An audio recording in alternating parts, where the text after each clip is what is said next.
Assalamualaikum warahmatullahi wabarakatuh. Nama saya Muhammad Irfan, NIM 1808714. Di sini saya akan mempresentasikan hasil yang saya buat, yaitu tentang cedera tentang atlet profesional di Indonesia. Baiklah, di sini saya akan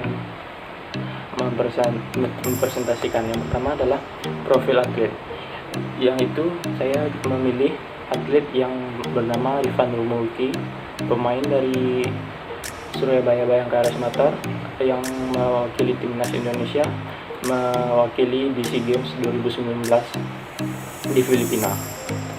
Rifan Nurmulki yaitu pemain voli profesional dari Jambi yang lahirnya 16 Juli 1995.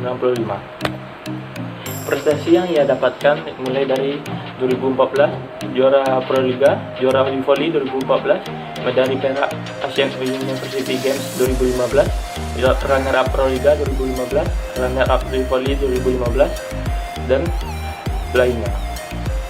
Dan yang terpenting, Rifan Nurmulki mendapatkan pemain terbaik MVP Proliga 2016.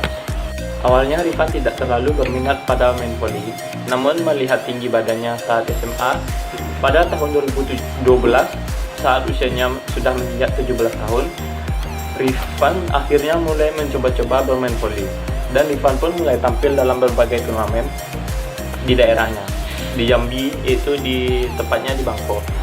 Dari turnamen ke turnamen, pertandingan penampilan semakin berkembang. Saat itu Rifan hanya mengandalkan kekuatan pukulan dan tinggi badan, sedangkan teori dasar voli belum ia kuasai betul. Hingga akhirnya saat Rifan bermain di ajang Kapolda Cup Jambi, bakat Rifan terpantau oleh pemandu bakat dari klub Surabaya Bayangkara Sumatera. Mereka tertarik mengajak bergabung Rifan karena melihat tingginya yang ideal 194 cm untuk pemain voli. Nama besar Samator di olahraga voli nasional membuat Rifan tertarik untuk bergabung meskipun dia harus jauh dari orang tua. Pindah ke Samator, pemain kelahiran 16 Juli 1995 tersebut harus hijrah ke Sidoarjo yang merupakan markas Samator. Letaknya sangat jauh dari daerah asalnya Jambi. Orang tua Rifan sangat mendukung penuh keputusan anaknya untuk menerima tawaran Samator. Di Samator awalnya Rifan selalu merasa ingin pulang. Di samping kangen kepada keluarga, latihan barat juga merupakan salah satu ujian Rifan ketika pertama kali bergabung di klub. Namun perlahan-lahan Rifan mulai bisa beradaptasi dengan lingkungan sekitar dan pola latihan yang diterapkan oleh Samator. Selanjutnya yaitu waktu terjadinya cedera. Di sini saya mengutip dari kompas.com. Rifan Nurmulki kemungkinan tidak memperkuat timnas Indonesia pada SEA Games 2019 di Filipina. Rifan mengalami cedera sehingga memungkinkan tidak bergabung dengan timnas voli indoor Indonesia di Padepokan Voli Sentul, Bogor, Jawa Barat. Rifan Nurmulki absen saat SEA Games 2019. Dikonfirmasi terpisah, Rifan mengatakan bahwa dia mengalami cedera ACL.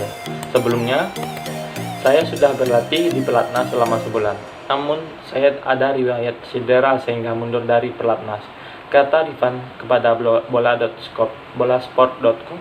ACL kiri saya putus total, sementara ACL kanan saya robek separuh.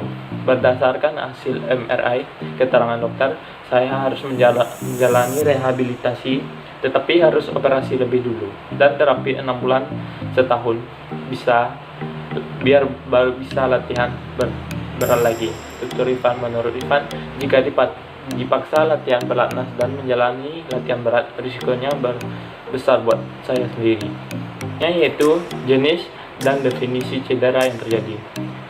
Di sini Rifan mengatakan, walaupun saya punya riwayat cedera ACL sudah 3 tahun yang lalu, dan alhamdulillah masih bisa bertahan karena ditompang otot paha yang masih kuat, walaupun kadang-kadang terasa nyeri.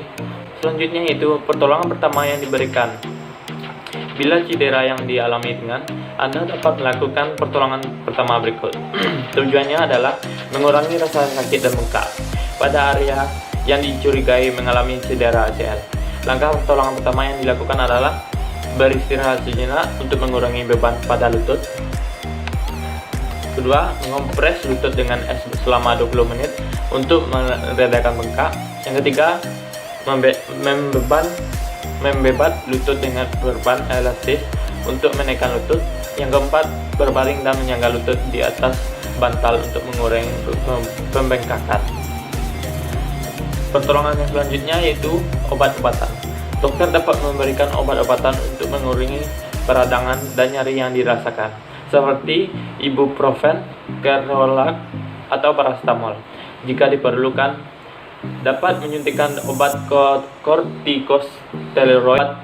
kortikosteroid ke lutut pasien untuk mengurangi peradangan. Penyangga lutut dan tongkat penumpang. Penderita cedera ligamen lutut anterior akan diberikan penyangga lutut untuk memberikan perlindungan ekstra pada lutut. Selain itu, penderita juga akan disarankan untuk menggunakan tongkat penumpang guna mengurangi tekanan pada lutut. Selanjutnya yaitu fisioterapi. Terapi fisik atau fisioterapi dilakukan untuk mengembalikan kekuatan otot dan fungsi pergerakan lutut. Fisioterapi perlu dilakukan beberapa kali dalam seminggu untuk menguatkan otot di sekitar lutut, sekaligus mengembalikan kemampuan gerak lutut. Selanjutnya itu operasi. Operasi akan dilakukan jika penderita ACL mengalami beberapa kondisi berikut. Yang pertama, ligamen lutut anterior mengalami robekan parah atau avulsi. Yang kedua, ada lebih dari satu ligamen yang robek. Yang ketiga, bantalan lutut meniskus ikut rusak. Yang keempat, lutut tidak dapat menahan berat tubuh saat berjalan. Cedera yang kelima, cedera terjadi pada atlet yang aktif. Operasinya biasanya baru dilaksanakan setelah tidak ada perbaikan fungsi lutut dalam waktu rentang 5 bulan. Lamanya waktu tunggu ini juga dilakukan untuk menurunkan risiko terbentuknya jaringan parut di sekitar lutut atau artrofibrosis setelah operasi. Prosedur operasi ini dilakukan oleh dokter bedah dengan mengangkat ligamen lutut yang rusak dan menggantinya dengan ligamen otot graft yang baru. Graft bisa diambil dari lutut hamstring atau tendon tempurung, lutut patellar, tendon, baik dari otot pasien sendiri maupun dari donor. Setelah operasi, pasien perlu menjalani rehabilitasi. Lamanya waktu rehabilitasi yang diperlukan untuk mengembalikan fungsi otot setelah operasi dapat bervariasi. Namun, secara umum, pasien yang sudah dioperasi dan menjalani rehabilitasi dapat kembali berolahraga secara normal dalam waktu kurun 1 tahun. Selanjutnya yaitu proses atau mekanisme penyembuhan cedera secara biologis. Cedera anterior cruciate ligament pada lutut atau yang akrab disebut sebagai cedera ACL adalah cedera yang menjadi momok menakutkan bagi para atlet, termasuk atlet voli. Cedera ini selain membuat para penderitanya harus menepi dalam waktu yang tidak sebentar, juga memberikan dampak psikologis yang cukup besar. Lazimnya untuk sembuh dari cedera ACL, seseorang membutuhkan 8-12 bulan. Namun, bagi para atlet, waktu 6 bulan sudah cukup bagi mereka untuk sembuh dari cedera ACL. Jika mereka mengikuti prosedur penyembuhan dari proses terapi secara berkala dan benar. Tujuannya untuk menyelaraskan ACL hasil dari operasi agar berada dalam posisi yang benar. Selepas operasi, serangkaian pemulihan pun ia jalani, termasuk melakukan olahraga fitness agar ACL hasil operasinya berada di posisi yang benar dan kebugarannya kembali seperti semula. Dalam proses penyembuhan yang saya lakukan, saya tidak terlalu terburu-buru. Hampir 7 bulan saya tidak bermain. Selama itu saya benar mengikuti protokol dan menjalankan jadwal sehari-hari sesuai dengan yang sudah ditentukan. Kutip dari lansir kompas.com melalui Rifan Nurmuki. Dan selanjutnya yaitu cara mencegah cedera tersebut. Yang pertama, melakukan pemanasan dan peregangan. Selalu lakukan pemanasan dan peregangan sebelum Anda berolahraga, bermain voli atau melakukan kegiatan olahraga selain sejenisnya. Pemanasan bermanfaat untuk meningkatkan aliran darah menuju otot atau sendi. Sementara itu, peregangan bertujuan untuk melenturkan otot tubuh sehingga Anda bisa bergerak dengan lebih leluasa. Fokuskan peregangan pada paha, lutut, pinggang, serta bagian tubuh lain yang merasa tegang. Yang kedua, melakukan peregangan pada koda sisi tubuh. Salah satu cara terpenting untuk mencegah cedera ACL adalah menjaga keseimbangan sisi kiri dan kanan tubuh Anda. Pasalnya, cedera ACL dapat terjadi karena salah satu sisi tubuh mendapatkan beban yang lebih berat. Mengutip laman Journal of Skin Medicine, perbedaan beban meski hanya sedikit di antara kedua sisi tubuh saja sudah cukup untuk menyebabkan cedera. Jadi, pastikan Anda melakukan peregangan yang seimbang pada sisi kiri dan kanan. Yang ketiga, memperkuat otot inti tubuh. Tidak sedikit orang yang memaksakan kemampuan tubuhnya saat berolahraga. Padahal, kebiasaan ini tidak memperkuat otot, malah membuat otot meregang, meningkatkan risiko terkilir. Anda justru memperkuat otot inti tubuh, misalnya dengan gerakan sederhana, seperti abdominal, crunch, dan plank.